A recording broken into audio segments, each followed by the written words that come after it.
साथियों,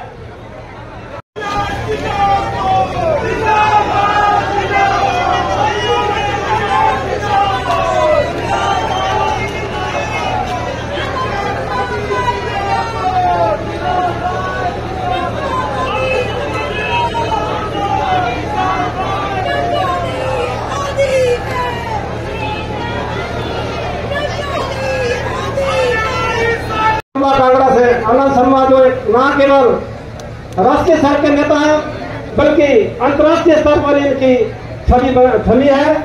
और पिछले जब इनके मेरा दिल वैसे भी हिमाचल में ही रहता है, घर दिल्ली में है, चलिए घर हिमाचल में भी है, लेकिन इस घर में दिल ज्यादा रहता है, यहाँ आने का बड़ा दिल करता है। तो जब भी मैं हिमाचल आती हूँ तो मुझे बहुत खुशी होती है। हाँ, देखिए आपका प्रदेश बहुत सुंदर प्रदेश है, आपका हुनर भी बहुत है, आप शिक्षित भी हैं और हर तरह से आपके प्रदेश की ओर पूरा देश देखता है, क्योंकि यहाँ की जो सभ्यता है उसमें एक तरह से जो सादगी और जो ईमानदारी है वो शायद पूरे देश भर में सबसे ज्यादा है। और मैंने भी अपने अनुभव में ये देखा है कि आपके जो समाज की सभ्यता है, आपके रहन सहन के जो तरीके हैं वो बहुत सुंदर और शालीन है और इससे पूरे देश को सीखना चाहिए।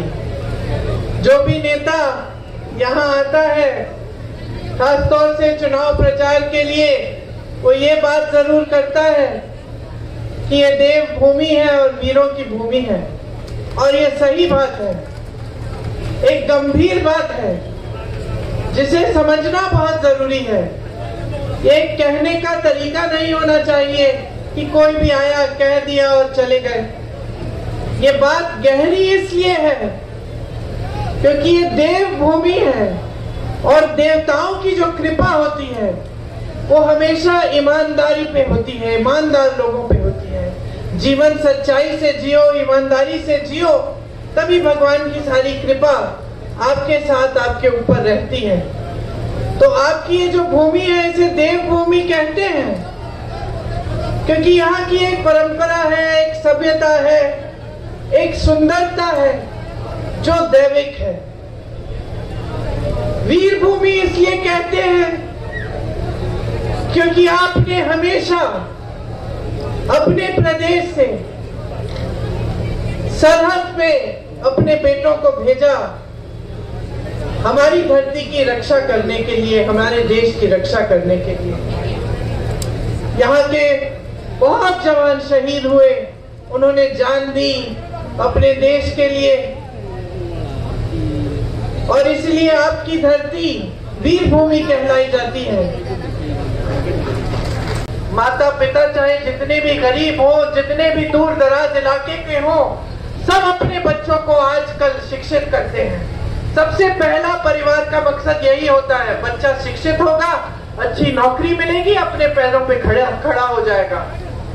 लेकिन आज मोदी जी की देन है कि 10 सालों में जो बेरोजगारी बढ़ गई है वो 45 सालों में नहीं रही। 70 करोड़ नौजवान आज बेरोजगार हैं, 30 लाख सरकारी पद खाली पड़े हुए हैं।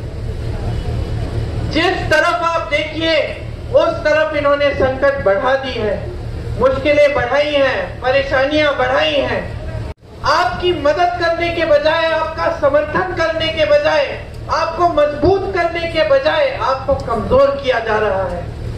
मोदी जी यहाँ आते हैं, मानिए कि पर्यटक की तरह भ्रमण करने आ रहे हैं, अपना कैमरा निकालते हैं और कैमरे से मोदी जी फोटो खींच रहे हैं और मोदी जी की कोई और फोटो खींच के पूरा वायरल कर रहे हैं कि देखिए मोदी जी पहाड़ पे खड़े होकर कैमरे से फोटो खींच रहे हैं। आपको मालूम है उन्होंने अपना पोस्ट डाला कैमरे से फोटो खींचते हुए, पीछे गाना क्या बज रहा था उन्हीं के पोस्ट में, किसने सुना?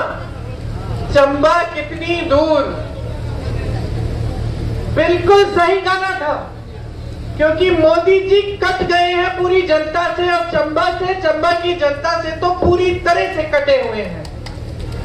उन्हें आपके संघर्षों के बारे में कुछ नहीं मालूम।